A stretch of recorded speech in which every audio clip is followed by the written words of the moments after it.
merci pour toutes celles qui m'ont envoyé des messages encore et encore pour me demander où j'étais. Vous êtes juste énormes. Je vous aime de tout mon cœur, mes dodos. Et je vous remercie pour tout votre soutien puisque vous êtes une communauté incroyable. Coucou mes dodos! Comment allez-vous? J'espère que vous allez bien. J'espère que vous allez bien entendre, bien me voir. Ça fait longtemps que j'ai pas filmé de vidéo. Donc c'est pas top. Attendez, je vais changer des trucs. J'espère que vous allez bien. Ça fait super longtemps que j'ai pas filmé une vidéo. Alors j'en ai déjà filmé 3 depuis le début de l'année que je devais poster. Que j'ai pas posté parce que je me retrouvais pas dedans et mes objectifs n'arrêtaient pas de changer. Donc du coup, je vais profiter de cette vidéo pour vous donner une update de là où j'en suis, de ce que je fais, de ce que j'ai fait le temps où je filmais pas. Et pour vous dire un peu c'est quoi la suite pour moi et puis voilà. Alors la dernière fois qu'on s'est vu, c'était mon vlog de décembre et après j'ai posté une vidéo vite fait pour mon anniversaire le 3 février. Donc ça fait 4 mois quand même. Un bon 4 mois que j'ai pas donné de nouvelles. Donc par rapport à ma perte de poids, alors qu'est-ce qui s'est passé? J'ai commencé en décembre à me dire qu'il fallait que je me prépare pour 2023 et qu'il fallait que je me mette à fond, que je me lance, que je fasse le truc bien. Et donc je voulais pas commencer en janvier, je voulais commencer en décembre et j'ai commencé à faire tout un tas de plans et tout, de workout et tout. Et donc quand on est parti à Evian, j'avais déjà tout prévu de ce que j'allais faire cette semaine, tout ça. Et en fait, en me posant un peu, je me suis rendu compte que je passais mon temps à faire la même chose en espérant des résultats différents. Et du coup, c'est de la folie en fait. Je sais plus c'est quoi exactement la définition de la folie selon Einstein, il me semble. Mais il me semble que c'est toujours faire la même chose en espérant avoir un résultat différent. Et donc là, je m'apprêtais à continuer sur les mêmes choses en espérant un résultat différent, tout en sachant que j'allais pas voir de différence. Donc je commençais en me surmotivant parce que je me disais il faut que j'ai la patate, il faut que je le fasse à fond. Et au final, je savais que ça allait pas marcher comme je voulais.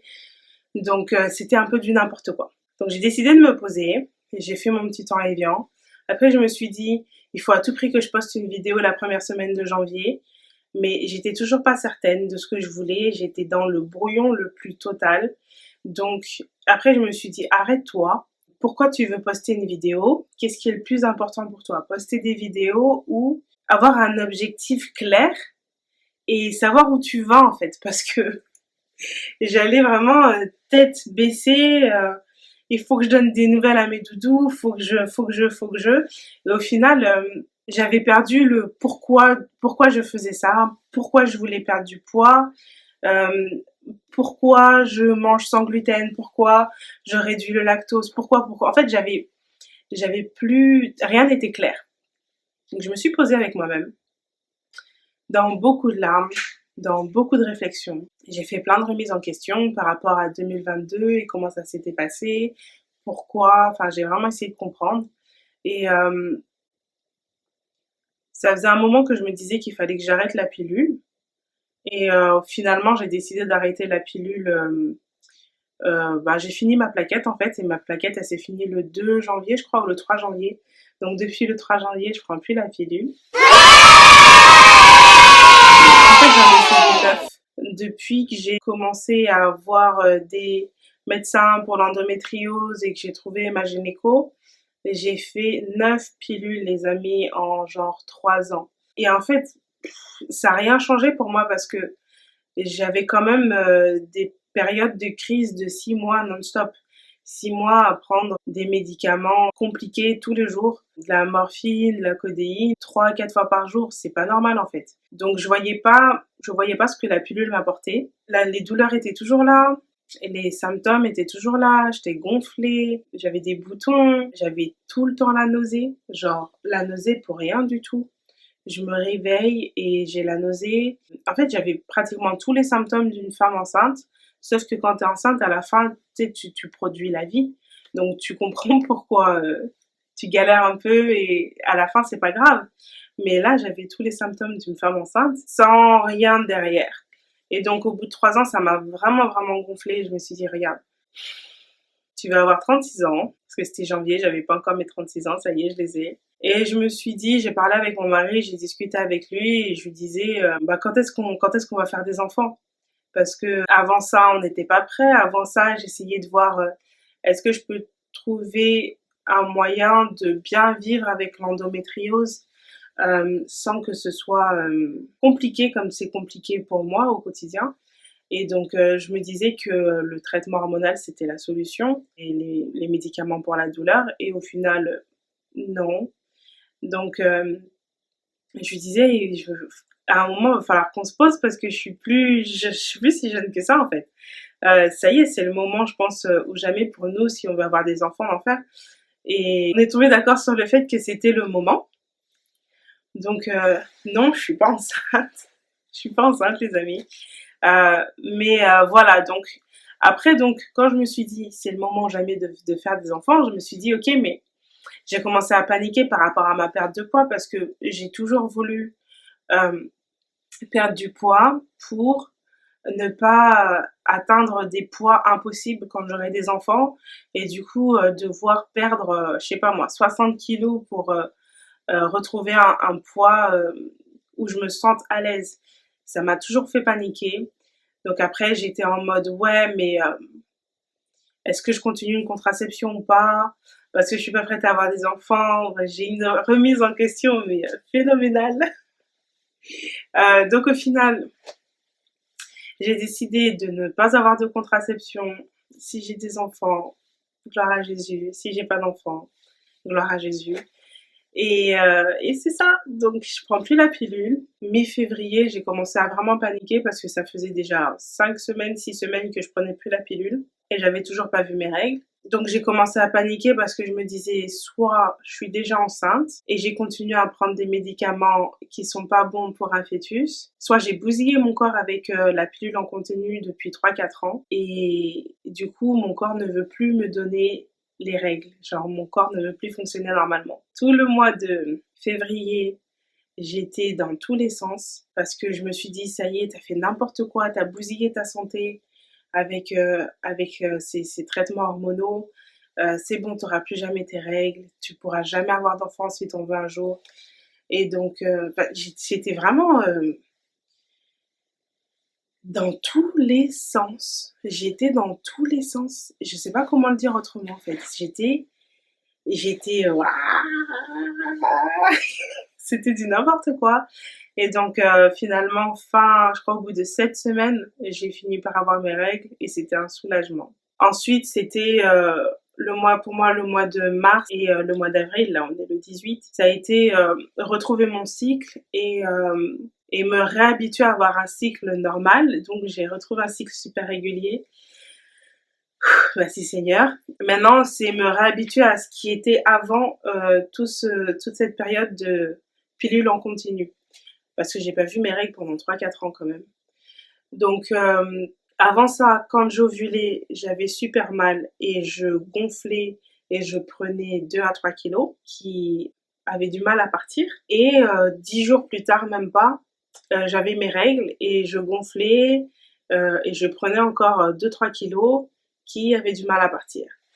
Et c'est revenu exactement comme avant. Donc, je galère au niveau de l'ovulation. Je galère au niveau des règles. Je suis gonflée sincèrement les 3 quarts de mon cycle. J'ai moins mal que quand j'étais sous pilule, mais j'ai quand même mal assez souvent. Et donc là maintenant j'essaye d'apprivoiser cette partie-là de ma vie et de mon cycle, de voir comment je vais faire pour gérer ça. Et donc dans tout ça, j'ai décidé de me donner beaucoup de grâce, beaucoup de compassion et beaucoup de bienveillance. Et j'ai arrêté d'essayer de perdre du poids. Donc j'ai juste fait la vie. Donc pas en mangeant n'importe quoi, mais juste essayer de comprendre où j'en étais, où mon corps en était, et voir en fait est-ce que j'arrive à me remotiver, est-ce que je vais réussir à me remettre dans une démarche de perte de poids ou pas. Donc c'est vraiment ce que j'ai fait ces 4 derniers mois. Et je suis enfin prête à recommencer à perdre du poids, mais de tout. Donc ça y est, le cycle, ça va. L'endométriose, c'est ce que c'est. J'ai quand même mal, mais j'ai quand même beaucoup moins mal que quand j'étais sous pilule. Et j'ai beaucoup moins de symptômes aussi, parce que j'avais beaucoup de symptômes horribles, dont la nausée, c'était horrible. J'ai plus du tout la nausée. J'ai pris le temps de retrouver un cycle normal et j'ai pris le temps de décider si je voulais avoir des enfants ou pas. Donc voilà, c'est un peu ce que j'ai fait. Et c'est un peu là où je me situe maintenant, le 18 avril, pour recommencer une perte de poids. Donc c'est quoi pour moi du coup la suite? Alors je suis arrivée qu'à 110 kilos. Là je fais 110 kilos aujourd'hui ce matin quand je me suis pesée. Donc c'est je crois 4 kilos de plus que la dernière fois que je me suis pesée début janvier. Je pense que c'est un peu les kilos que je prends quand j'ovule et quand j'ai mes règles, que j'ai du mal à reperdre, puisque ça monte un peu plus, ça redescend. Donc je pense que c'est ça. Un autre changement majeur, par rapport à ma perte de poids, je me suis dit, bon bah, on fait quoi? On va retourner à la salle de sport et tout et tout. Et finalement, j'ai décidé aussi de laisser tomber la salle de sport parce que j'y allais pas pendant de longues périodes quand j'étais en crise. Et du coup, j'avais trop associé le sport à la salle de sport. Et j'arrivais pas à me dire, bah, fais un workout à la maison, ou va marcher, ou fais autre chose en fait. Il y a tellement d'autres choses qu'on peut faire que d'aller à la salle de sport. Et c'est un peu une option que j'avais complètement coupée quand j'ai décidé de m'inscrire à la salle de sport. Pour moi, dans ma tête, dans mon cerveau, sport égale, il faut que j'aille à la salle de sport. Si jamais j'allais pas à la salle de sport, il n'y avait aucun sport. Même des étirements à la maison, tout ça, je le faisais pas. Donc j'ai arrêté mon abonnement à la salle de sport. J'aimais bien ma salle, mais elle est toute petite. Elle est vraiment petite. Il y a un exemplaire de chaque machine, à part les machines de cardio, mais même il y a 4 exemplaires, c'est pas beaucoup. Donc j'ai arrêté et j'ai décidé de faire du coup du sport à la maison et de marcher et de faire des trucs beaucoup plus simplement. Et je me suis acheté des poids, donc ça c'est cool. Et voilà mes doudous.